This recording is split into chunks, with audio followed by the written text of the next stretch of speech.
Well, I noticed a couple months ago, I started having a pain in my neck, and it kind of was down to my shoulder a little bit. And because I live a fairly active lifestyle, I lift weights, I exercise, I assumed maybe that I had pulled a muscle. I laid off the weights for a couple of weeks, and thinking that that would solve that, but it didn't. As time went on, it got worse. It started radiating down through my left shoulder and to kind of the center of my arm. Stopped about the elbow, it seems like, and then it would kind of tingle the rest of the way to my left thumb, where my left thumb went numb. And at that point, I thought, you know what, this is probably something a little more involved than a pulled muscle. And so when I got back in town, I went to my family physician, and he ordered an MRI. And my family physician called me, and he said, "Eric, I'm sorry, but you've got a pretty large disc herniation." He said, "You're going to need to see a neurosurgeon, a specialist." I was shocked. I never thought that would happen to me. I mean, I guess a lot of people say that, but I seriously didn't. I do try to stay healthy and eat healthy. I'm active. I just didn't expect to have that kind of problem. So my family physician indicated that I needed to see a specialist, which would be a neurosurgeon.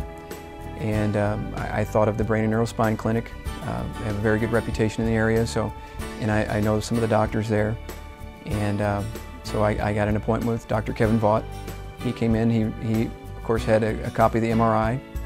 He showed me the disc herniation, and in his words, it is huge, which I didn't really like to hear, but that's what he said.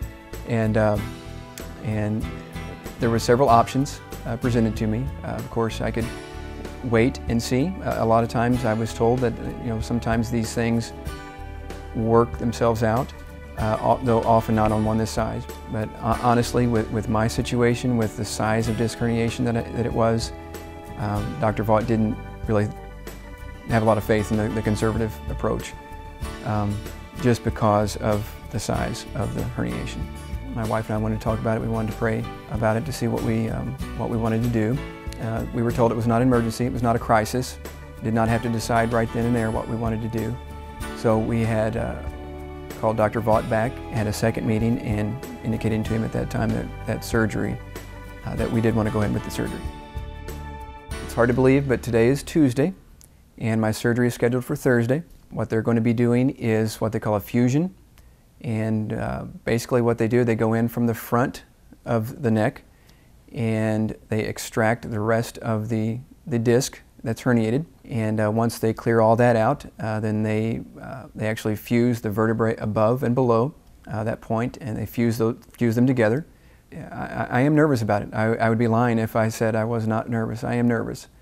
But like I said, I do have confidence in Dr. Vaught, and I believe that everything will turn out very well. And he told me that the surgery would take about 45 minutes. Very common surgery is what he has told us. Not that it's not risky. There's risk, of course, involved in every surgery, but it is a common surgery. It's a proven surgery, and the results are very good from this type of surgery. So I'm expecting very good results. Yeah, I don't have a real clear memory of coming out of the anesthesia. It seemed like it was a process more than a moment in time, I guess. But I do, remember Dr. Vaught coming in and talking to me and telling me that everything went very well. Even at that moment, the pain was gone. The pain that I was experiencing was gone, and that was a relief. I mean, it was a huge relief. And so it's nice to be able to get back and be active, like I like to be, and just doing some yard work, which I wasn't doing before. Lifting weights again. That's kind of a hobby of mine. I like to lift weights, exercise, do some running and jogging, things like that I wasn't doing before. That it's like night and day. Especially just prior to the surgery is when the pain had gotten the worst and the numbness had gotten the worst. And now it's completely gone, the numbness is completely gone, everything seems to be back to normal. And I'm just very thankful.